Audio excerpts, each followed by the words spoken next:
Translation and purport by His Divine Grace A.C. Bhaktivedanta Swami Srila Prabhupada. Brahma spoke to his sons after generating them. My dear sons, he said, now generate progeny. But due to their being attached to Vasudeva, the Supreme Personality of Godhead, they aimed at liberation.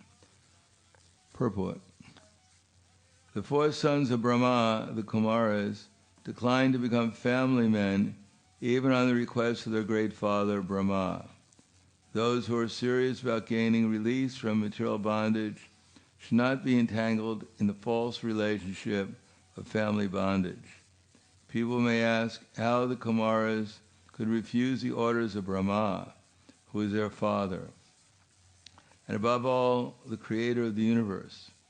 The reply is that one who is Vasudeva Parayana, or seriously engaged in the devotional service of the personality of Godhead, Vasudeva, need not care for any other obligation.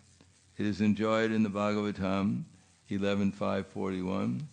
Devarshi bhutatma nrinim pritrinam kinkaro nayam rini jarajan sarvatmana yaksharnam sharanyam gato mukundam pariritya khatam. Anyone who has completely given up all worldly relationships and has taken absolute shelter of the lotus feet of the Lord, who gives us salvation, and who alone is fit to be taken shelter of, is no longer a debtor or a servant of anyone, including the demigods, forefathers, sages, other living entities, relatives, and members of human society. Thus, there is nothing wrong in the acts of the Kumaras when they refuse their great father's request that they become family men. So the text again. Brahma spoke to his sons after generating them. My dear sons, he said, now generate progeny. But due to their being attached to Vasudeva, the Supreme Personality of Godhead, they aimed at liberation, and therefore they expressed their unwillingness.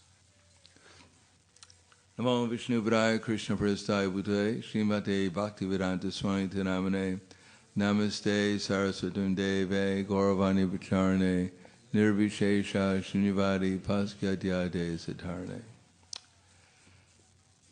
Not a simple verse.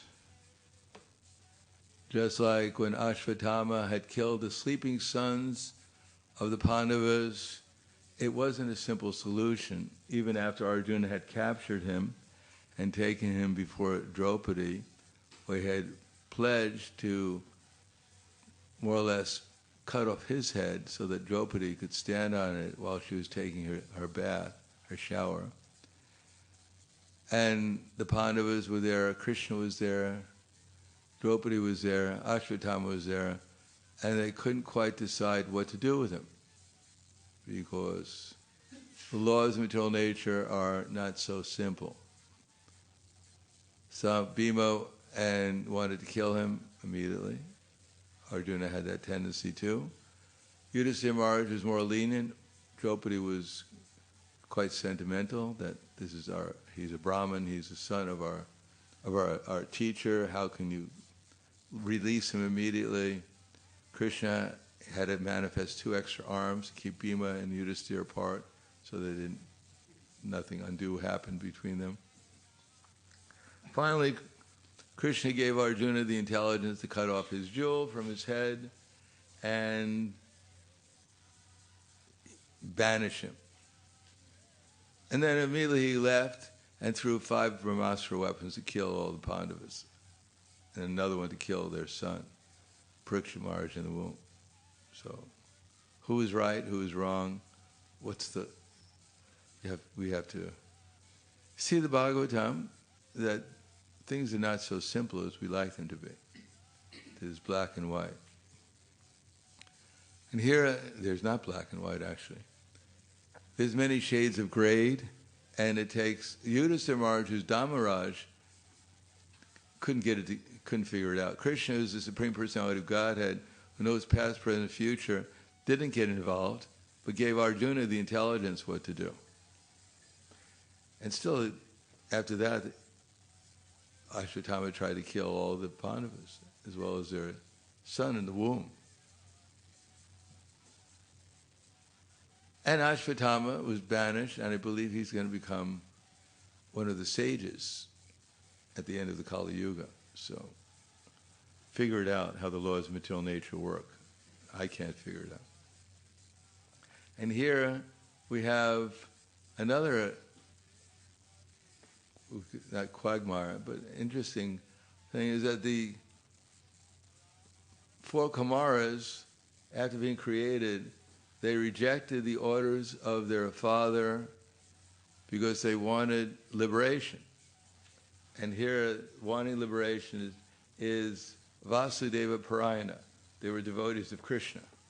So when they were devotees of Krishna, we know they didn't become devotees of Krishna until they had gone to the spiritual world, to the gates of Vaikuntha, and got into a fight with one of the two doorkeepers, Jai and Vijay. So this is at a little bit later than at least our creation. It was after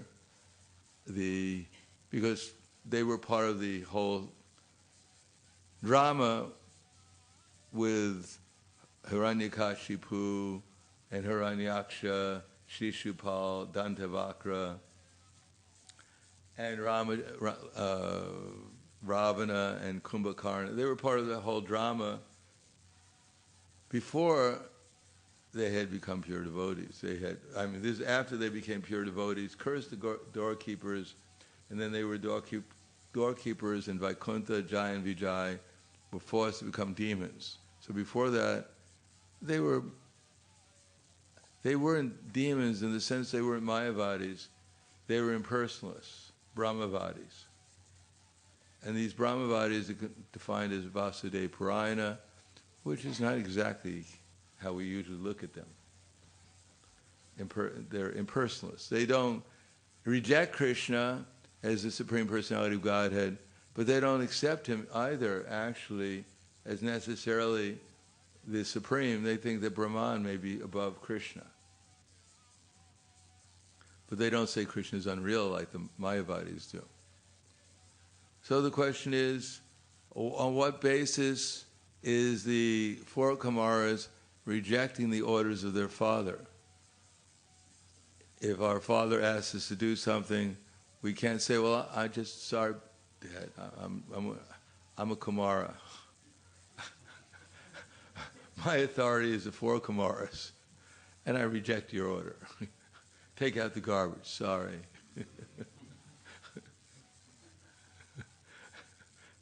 I'm thinking of Krishna, I have a higher duty than taking out the garbage. No, it's not so simple. Although we can understand from the Bhagavad Gita, because we're accepting the Bhagavad Gita as our standard, as I said yesterday, Yomam eva samudo janati purushottama sasarvavit bhajante mam sara bhavena bharata. That anyone who knows me as the Supreme Personality of Godhead without doubting is said to be the knower of everything, and therefore one engages himself in full devotional service. Iti guyatama shastram idam yukva mayanaga etad bhutva buddhimatsyat kritat kritastra bharata. That this is the most confidential part of all the Vedic literature. That anyone who knows this will become wise, and his endeavors will know perfection. So we take it as the highest goal is to obtain Krishna. Te vidu swartakatim hi Vishnu darashaya ye bahir artamanina. People don't know that the goal of life is to reach Krishna, then they take something insignificant. Now Brahma, he has his duty to create and populate, create the universe and then populate it with progeny. And he's not necessarily a pure devotee. He may be a Karmi Brahma, he may be a Jnana Bhakta, Jnani Brahma, he may be a Bhakta Brahma. Even our Brahma, before he became, well, our Brahman, there's so many Brahmas, but anyhow, our personal Brahman, we have a personal Brahman. Our personal Brahman is small but beautiful. He has 4 heads, and the other Brahmas have more than 4 heads. So we're in the smallest universe. So we have to say that our universe is small but it's beautiful. Something to be proud of. So even our Brahma was not a perfect Brahma, a Bhakta, although he wrote he spoke the Brahma Samhita at the beginning of our creation, and it appeared that he was a pure devotee. He was, but anyhow, somehow or another, he stole Krishna's cowherd boys and calves, which is not what you expect of a pure devotee, and put them in a cave for a year. Not the type of person you'd like to meet in the dark end of a street. Put you in a cave for a year. In any case, after that, then he was lamenting that he had committed some big offense, and he came back as Haridas Thakur and made up for it by becoming Namacharya. And then he went back as Brahma. Now we have a pure devotee as our Brahma, so we can be proud. Unlike many other universes, our Brahma is pure. But exactly what's going on here may not be so clear, but if we take it as Vasudeva Parayana, then we have to understand that why the Kumaras would have some reason to reject him. As Maharaj Rishabdev said, Gurur na sasyad, swajano na sasyad, pita na sasyaj, janani na sasyat. Nat daivam na tatsyan, pita patis chanasyan, namochya yakshum paitya mrityum. That one should not become a father, one should not become a mother, one should not become a guru, one should not become actually the one is first is guru, and then the next is relative, and the next is father or mother, or worshipful demigod, or one should not become a husband, unless he's prepared to deliver his dependents from the cycle of birth and death. In other words, the ultimate objective of anything we're doing is to help others become Krishna conscious. Any situation we may have varieties of services,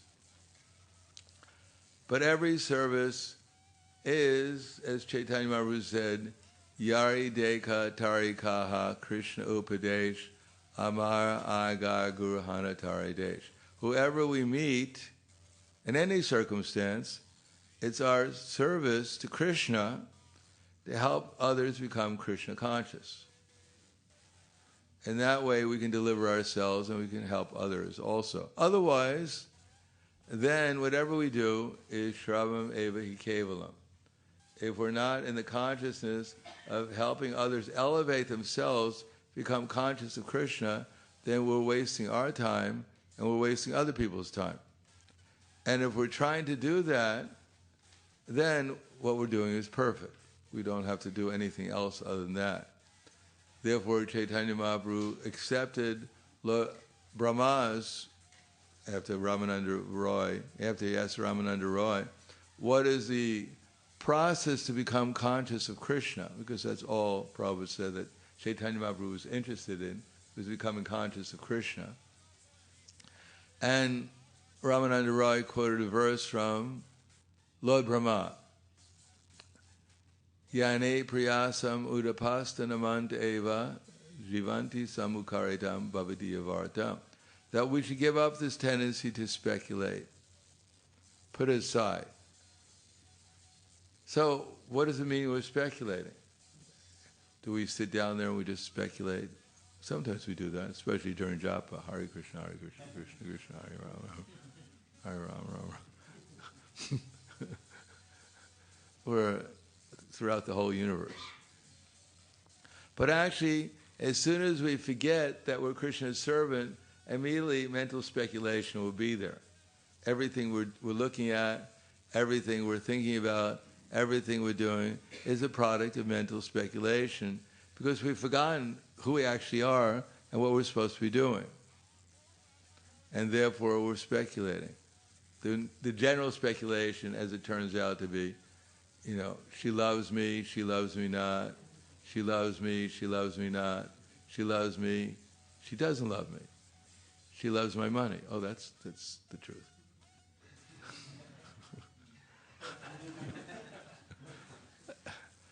So this is all part of the mental speculation that goes on. Therefore, Lord Brahma said, Jnane priyasam udapasta namanta eva. We should give up this tendency to speculate and simply become submissive to the words of the great devotees. And what are the words of the great devotees? That stane stita. It doesn't really matter who we think we are right now, because it's all wrong anyhow. Whoever we may identify this body, of course, we should know what kind of body we have. Nowadays, people can't even figure that out. So there is a difference between a male body and a female body. We're not going to philosophize that they're both the same, or that there's many varieties of bodies nowadays. I think in America they got up to 72 varieties of human bodies. There's male, there's female, there's male and female, there's, whatever. So we'll stick to 2 in general.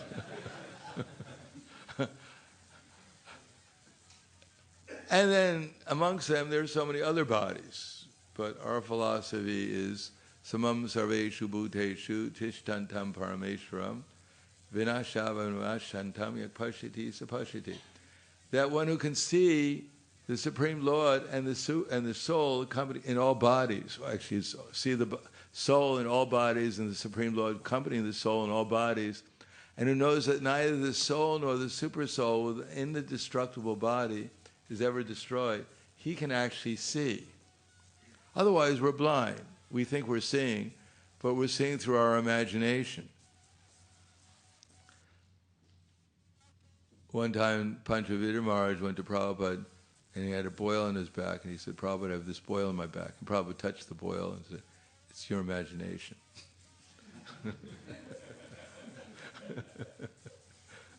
Does that mean he didn't have a boil?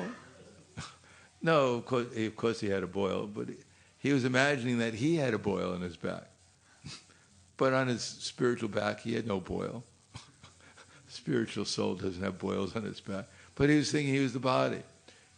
It's just like if you have a car and you get a dent in the car, you start saying, or if someone hits your car, you're driving along and someone hits your car, whack! And you jump out and say, you hit me! And the person jumps out and says, I didn't hit you, I hit your car. No, you hit me. No, you're suffering from a hum car, that I am the car.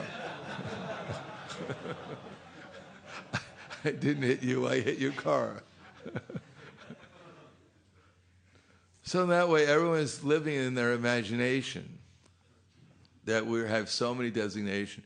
But actually, the real designation is what Chaitanya Mahaprabhu said, Naham viparana chanar patira naham vapina sudra gopi bharata padakamalayar dasa dasa anadasa.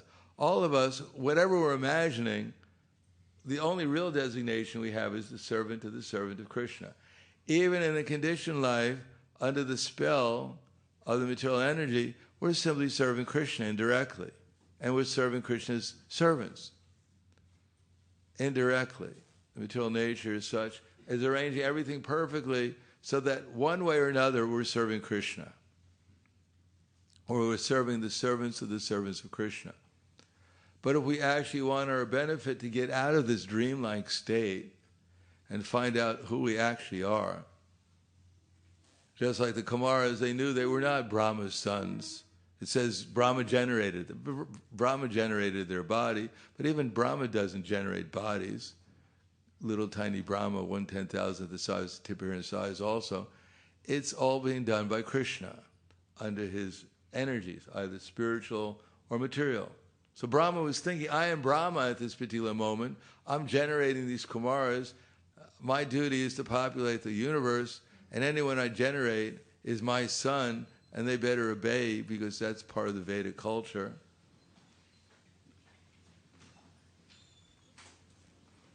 It's like nowadays sometimes, even cultured devotees from certain communities, they have children, and they think their duty is to obey their father and their mother, become a doctor and a lawyer, and make a lot of money so that when we retire, they can give us a good home.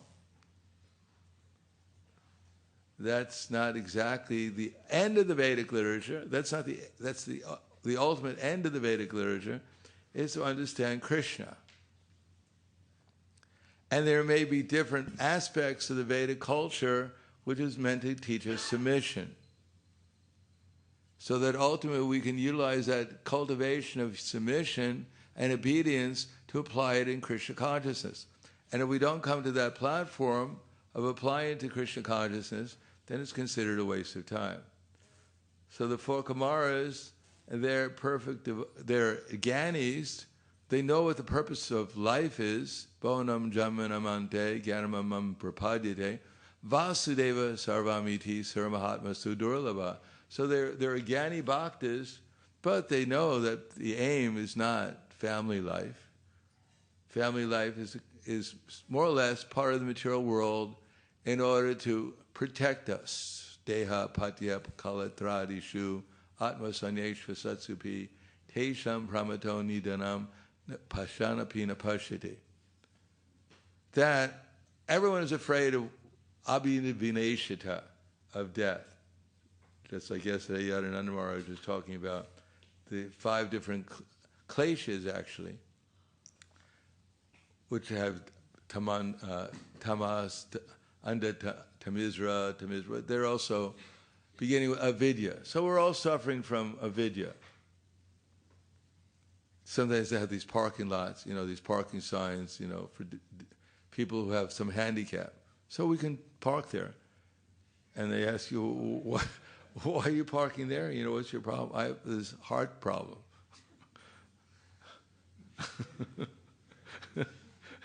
I'm suffering from heart disease. And even more than that, but my spiritual teacher said I'm suffering from bhava roga because of that. The most deadly disease. Birth, death, old age, and disease.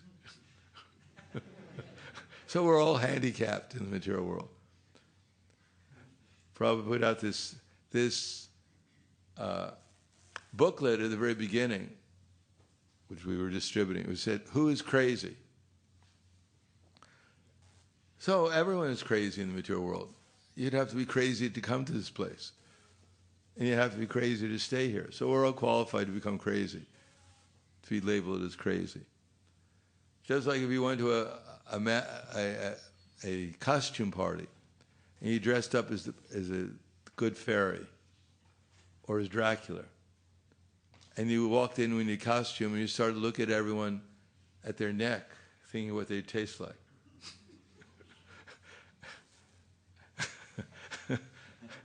And you go up to one of your friends and say, "Could I see what you taste like?" And you go, "Wait a second. Wake up, friend.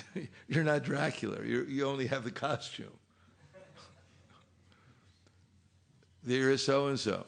So similarly, we put on these costumes, and we're actually believing that we are this costume that we're on, and therefore we're just as crazy as the person who puts on Dracula's costume and wants to go around and bite everyone at the party.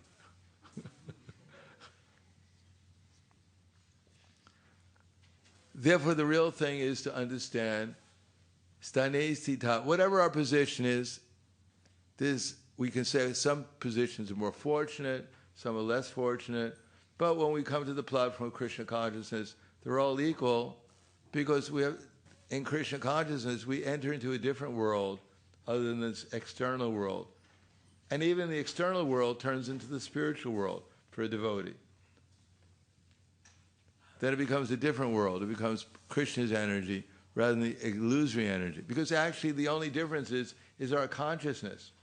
When our consciousness becomes pure, then avidya, asmita, rag, dvesha, anabhiveshita, this fear of death, they go away. And when there's no fear of death, we don't need 100 million things to protect ourselves. We don't even need this body or our children or our wife or our dog to protect us. Then we're already in a safe place, the spiritual world, where everything is perfect and safe and happy and progressive. But nowadays, because of people's sinful activities, therefore they've created this horrible world, this so-called civilization, where everyone needs so much protection, so many different things. As I've said before, that it all began at the beginning of Kali Yuga, where Kali decided to beat on a cow and a bull. And because he was beating on the cow and bull, the legs of religion, of truthfulness, austerity, mercy, and cleanliness were all being destroyed. Because they was beating on the bull, trying to kill the cow and the bull. So this is how modern civilization has become degraded. They've decided at some point in Kali Yuga, instead of protecting the cow and bull, we're going to eat the cow and bull. But then once you do that, then you need something to plow the land. You have to get your food grains, so then you need a tractor. And when you get a tractor, you need a factory to build a tractor. But to build a factory, you need the raw materials, so you need another factory to build the machines to get the raw materials. And then you need machines to dig up the earth to get the fuel, and it goes on and on. They need armies to go across the continents to get donations from other countries for their raw materials. So please give us your raw materials, or else, you know. You know what happens to people who don't give us their raw materials. And it goes on, and then it gets more and more complicated. You're no longer an engineer. You're a physical, chemical, mechanical engineer, studying the life of a frog. You got your PhD in some kind of very esoteric subject matter that only you know how big is the point of a needle.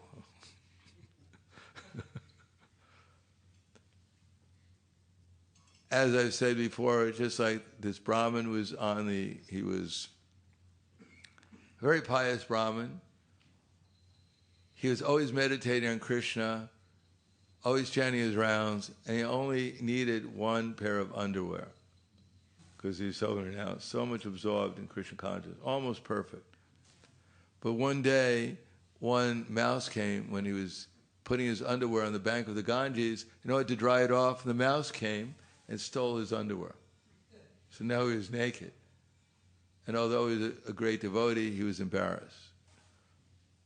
So he did some research after begging another piece of underwear, consulted with the Brahmins, and they revealed to him that in order to protect his underwear, which became a priority in his life, he needed a cat. So he got a cat to protect his underwear, but the cat kept on saying something. He couldn't understand the language. He went on Google and put it in. And he found out the cat was saying, "I need milk." After careful research, he found that cows give milk. He was quite detached from the world at that time. He didn't know about these things. And so he begged a cow. But he had no idea how to milk a cow. And he found that the only one left in his village who knew how to milk a cow was this one lady. So he married the lady. And then he found out she wanted some children. So he had to get a house. But to pay for the house, he had to get a job. So to pay for the job, he had to get a car. But to pay for the car, he had to work at night. So now he had two jobs. He had a house, he had a car, he had a wife and two children, a cow and a cat to protect his underwear. But now he realized that, underwear was too expensive to afford. He realized eventually he couldn't afford it. So he took it off and walked away. So that's modern civilization. They made everything so complicated, mainly because Bhagavatam at least reveals what the problems are, what the real problems are. That they've forgotten Krishna, they've tried to make life so-called easy, and therefore they've neglected Krishna, they rejected Krishna's instructions, and they created, as Prahlad Maharaj said, even back then, he said, Naiva dvija paradratya vaitranyas tvavira gayana mahamita magnachitak so chevi mukha chetasa indriyartha maya sukhayam baram udvato vimudan. He said, this is Maya Sukhaya, the civilization, so-called progress, it's just, Prabhupada said, humbug civilization, if you know what humbug means. It's a false civilization. Prabhupada said, vimuda. They're not just fools, they're vimudas. Muda means fool, but they're vimudas. They're super fools. They're not ordinary fools.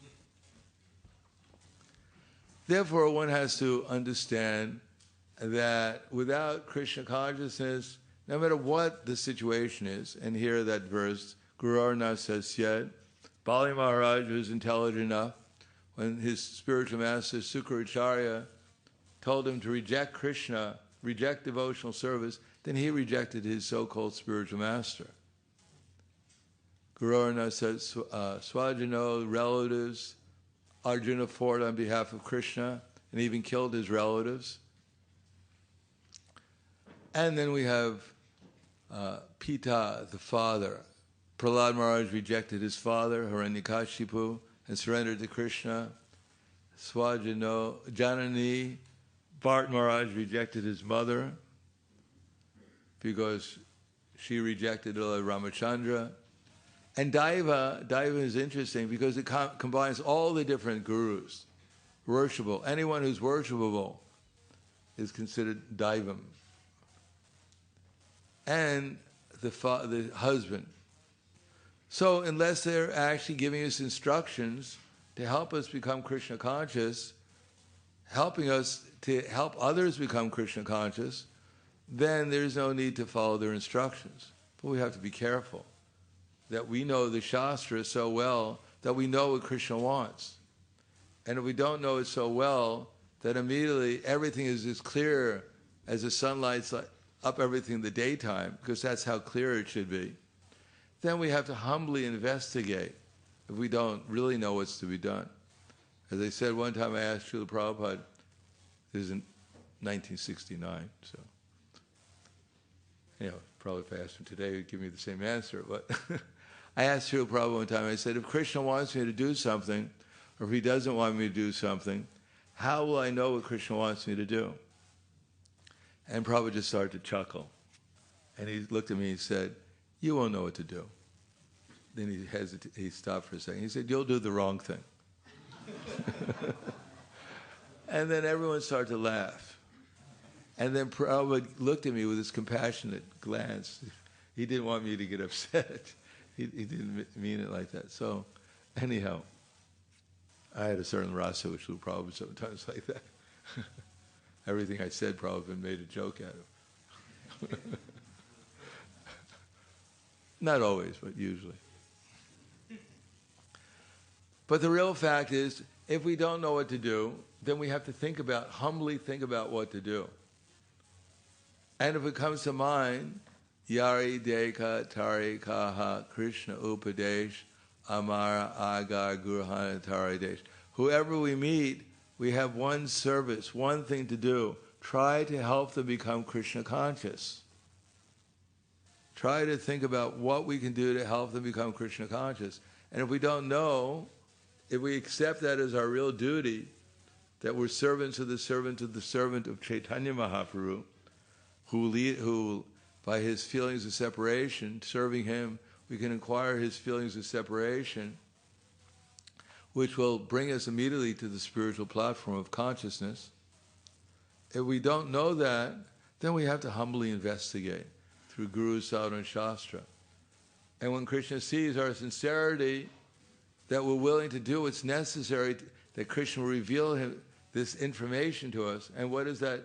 What do we have to do? Tesham sadatam yuktanam bhajantam priti purvakam dadami buddhi yogam tam yena mam upiyanti te. We have to become qualified for Krishna to tell us what to do.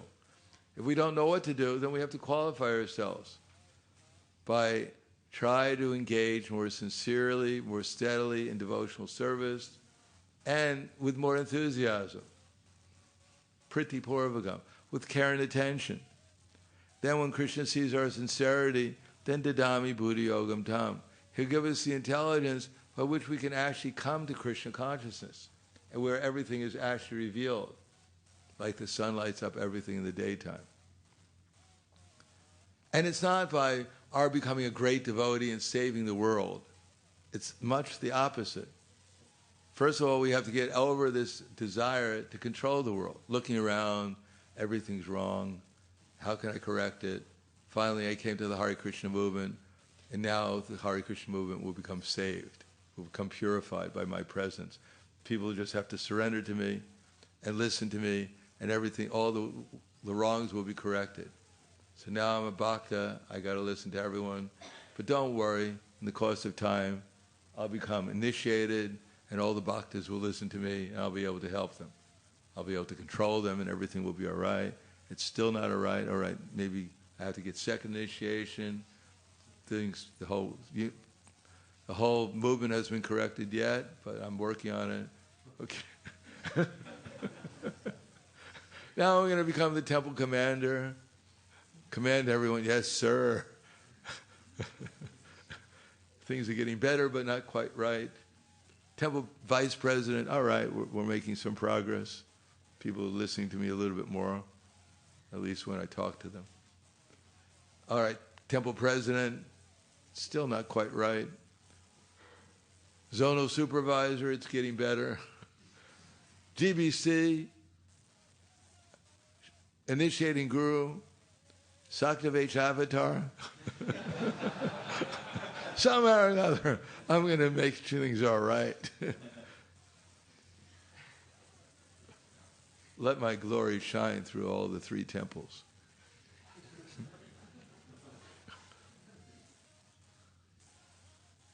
So, then the next thing is we want to become the enjoyer. We're going out with saving the world by Sankirtan, by distributing books, and now I need the enjoyment. Prabhu so-and-so distributed 325 books. Jai! Jai! Jai! Flowers from the sky. It's all right, I'm humble, don't worry. Just a little louder. It's all right.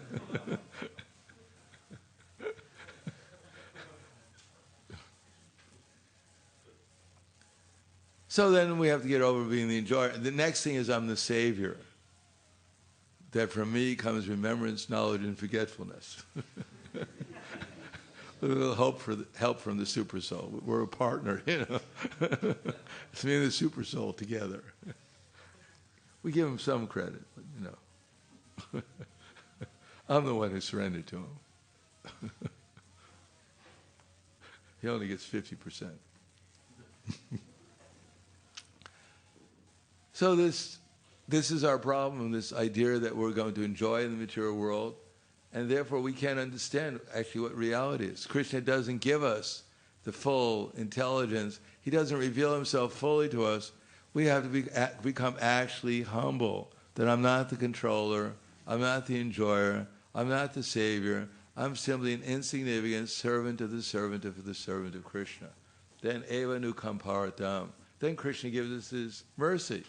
Out of compassion, when we see things properly, when we act properly, when we tolerate our materialistic consciousness, then Krishna gives us his full mercy, and then we can become nimitra matram bhavasava sachin, an instrument for Krishna. Then Krishna takes over, as Prabhupada says. Then Krishna takes over, and we're there for the ride.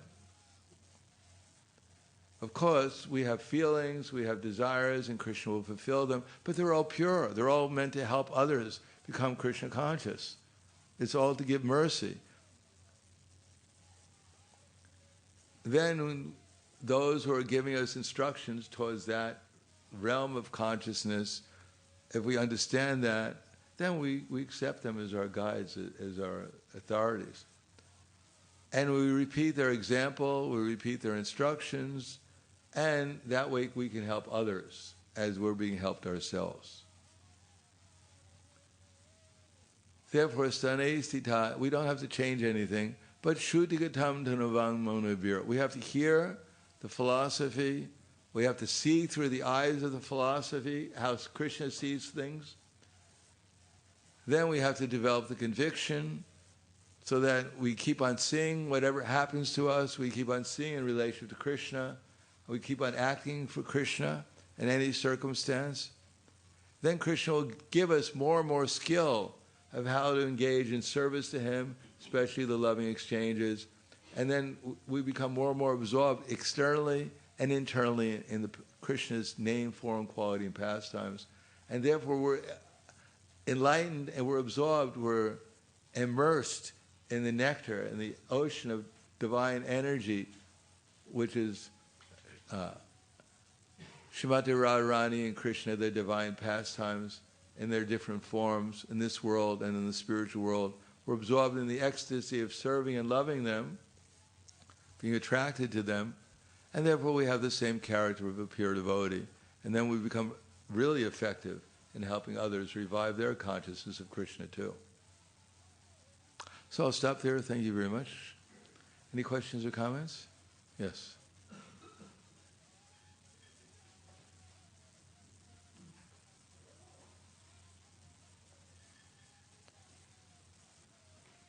Hare Krishna, Hare Krishna.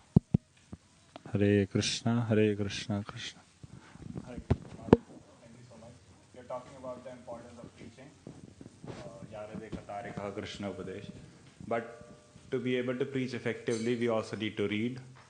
So my question is, Maharaj, how much should we read and how much should we preach? Well, we should hear enough. Prabhupada said he wanted us to come at least to the morning and possibly the evening program. Generally, we used to have evening programs. And hear about Krishna at least 2 hours a day in that way. And if we have that tendency, we might add a little bit more reading if we have the time and the tendency, but at least 2 hours a day. And then for the rest of the day, we should remember what we heard. If we don't remember what we heard, then we should go to sleep earlier so we're awake during class.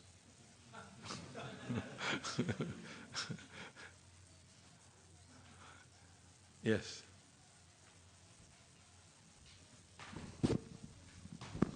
So you mentioned Lord Brahma. So in this universe, you say that he's a pure devotee, but in other universes, he's not necessarily a pure devotee. Yeah. Does this mean that in some universes, the universe is more covered in that way that some are actually not able to realize the Supreme Lord? No, Brahma is good enough in the other. I mean, it's not like Brahma is like, either he's a pure devotee or he's just, a bum on the street. No, he's a very elevated personality. He knows the Vedic culture. He's in ecstasy in Krishna consciousness. But he has a little bit desire to control and to feel himself to be the savior or whatever. So that little bit of control means that he's not completely pure.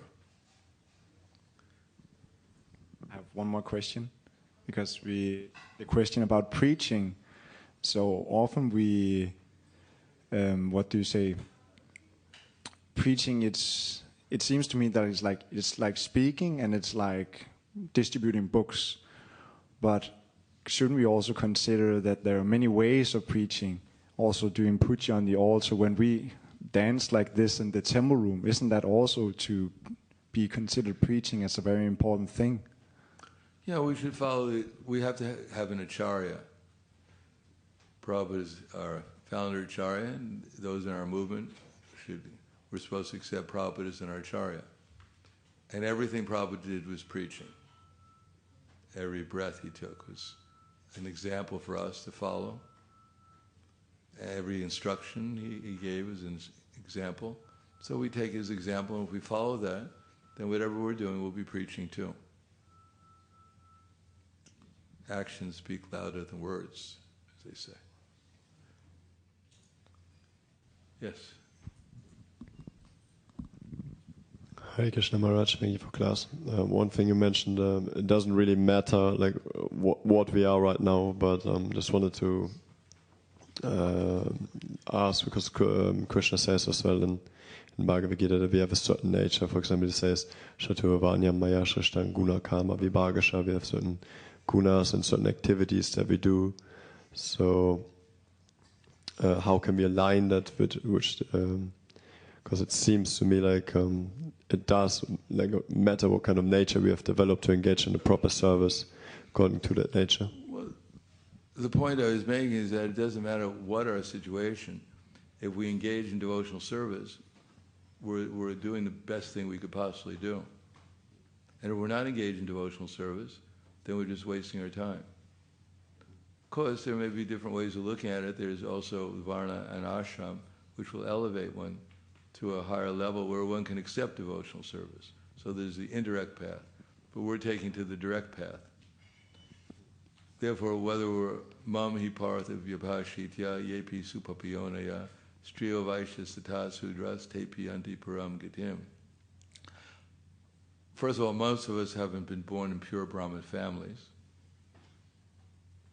So therefore, we're usually considered, or even Kshatriyas. Therefore, we're considered to be part of the Papayonaya. Women, Vaishyas, Sudra, etc. They're considered to be born in a lower family. But if they're engaged in devotional service, then Krishna accepts that service and one can go back to Krishna by such service. There's no impediment. Of course, we have the uniform of life, and Chaitanya Mahaprabhu is able to wake up the animals in the Jharkhand forest, but we don't know anyone around here who could do that right now. So we have to wake up and engage in service and not become envious or think I need some other situation, in order to actually engage in pure devotional. Everything is perfect in our society if we just accept it.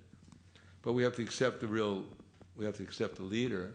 Prabhupada is the Acharya, and those who are following him, we have to understand, in relation to Prabhupada, those who are following his instructions, they also become our leaders. And therefore, accept that and accept ourselves as a servant of the servant of the servant of the servant in disciple succession. And if we're doing that and doing our service to please Krishna under his authorities, then whatever we're doing will be perfect because we'll remember Krishna. Prabhupada in 1857, Bhagavad Gita, the verse, Chaitasa sarva karmani maya sanyasi matpraha buddhiyogam upashitya machita satam bhava. Then all activities depend upon me, work always under my direction. In such devotional service, be fully conscious of me. And Prabhupada gives the sequence of becoming conscious of Krishna by accepting Krishna as the proprietor of everything, and then utilizing whatever we have, whatever it may be, in Krishna's service, under the directions of his authorities, Guru and Sadhu and Shastra. And then whatever we're doing under that authority, we should do it to please Krishna. And if we do it to please Krishna, become a Matpara devotee, think that Krishna has appointed me to discharge a particular duty, and I have no goal in life save and except to act in Krishna consciousness just to please him, to satisfy him. If we do that, then we'll naturally think about Krishna. And if we naturally think about Krishna, then whatever we're doing is perfect. And then following that sequence, of course. So anyone who thinks about Krishna in that way, they're on the absolute platform. They're perfect. And if anyone who comes to that platform, who's able to think of Krishna that way, steadily, constantly, with full devotion, then it doesn't matter who they are. They're Acharya. So everyone has the capacity. As Prabhupada said, as much as you follow me, then you become the next leader. It doesn't matter who you are. Is that right? Thank you. Anything else? Okay, one more. Hare Krishna Maharaj. Yesterday I was speaking with one brahmachari, and we were discussing this, that enjoying devotional service, enjoying spiritually, and this enjoying spirit is so deeply ingrained And sometimes, at least for myself, I feel like, okay, I'm becoming a little bit more selfless. I'm doing it to please the other devotees or Krishna. But then you always catch yourself and you realize, actually, I'm doing it just for this more subtle and subtle, goes more subtle and subtle, this enjoying. Well, don't relax a little bit. So how do one come to that? Like, because one never comes to the platform, I'm doing things just to make myself miserable. No, the problem is we think we're this body, and therefore we think my self-interest is this body. But actually our real selfish interest is Krishna. So we really want to serve our selfish interest, our self-interest, then we have to serve Krishna. That's our real interest. Because Krishna is the reservoir of our pleasure. If you have there's a reservoir of pleasure, and someone says, would you like to jump in? You say, well, I'm selfless. I don't do things like that. No, if there's a reservoir of pleasure, jump in. So Krishna, he's our self-interest. He's our real interest. We've just forgotten what our real interest is. So we have to remember, we have to find out and realize what our real interest is, and then serve that interest. And if we don't serve that interest, then we're just working against our real interest. We have that choice. Thank you very much. Grantaraj Srimad Bhagavatam ki jai. Srila Prabhupada ki jai. Gaur Premanande.